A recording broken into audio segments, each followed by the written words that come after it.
दिल्ली विधानसभा चुनाव से पहले मोदी सरकार ने केंद्रीय कर्मचारियों को बड़ा तोहफा दिया है। जी हां, प्रधानमंत्री मोदी की अध्यक्षता में हुई बैठक में 8वें वेतन आयोग के गठन को मंजूरी दे दी गई है। 8वें पे कमीशन का लाभ सिर्फ सरकारी कर्मचारियों को नहीं बल्कि पेंशनर्स को भी मिलेगा। 8वें वेतन आयोग से केंद्र सरकार के 48.67 लाख कर्मचारियों और 67.95 लाख पेंशनर्स को लाभ मिलेगा।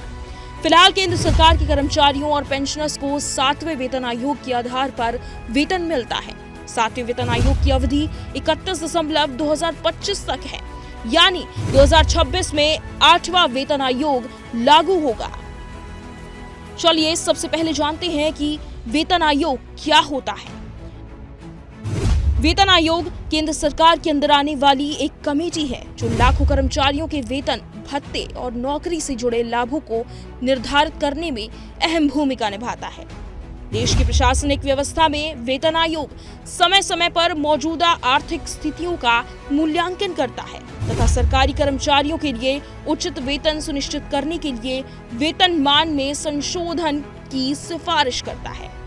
केंद्रीय वेतन आयोग का गठन आमतौर पर हर 10 वर्ष में किया जाता है। केंद्र सरकार के कर्मचारियों के वेतन, भत्ते और लाभों में बदलाव की समीक्षा और सिफारिश करने के लिए वेतन आयोग बनाया जाता है। इसके बाद जानते हैं कि वेतन आयोग में संशोधन क्या होता है। दरअसल वेतन आयोग में समय समय पर सरकार कर्मचारियों के वेतनमान, भत्ते और दूसरे लाभों के लिए मूल्यांकन करता है। वेतन में संशोधन की सिफारिश करते समय यह आर्थिक स्थिति, महंगाई, जीवन यापन की लागत और प्रचलित बाजार दरों जैसे कई कारकों को लेकर विचार और मंथन करता है।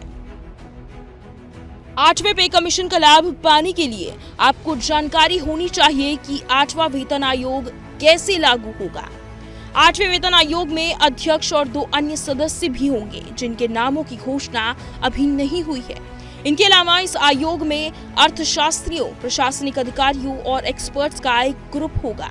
गठन के बाद आयोग उन सभी पहलुओं का अध्ययन करेगा जिनकी सरकारी कर्मचारियों के वेतन बढ़ने में भूमिका रहेगी। आयोग पेंशनर्स की सैलरी, उनके भत्तों और अन्य तरह के वित्तीय लाभों की समीक्षा करेगा।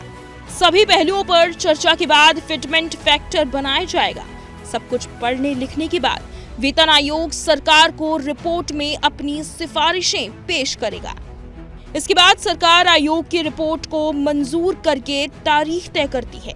उसके बाद से ही नया वेतन और पेंशन मिलना तय होता है।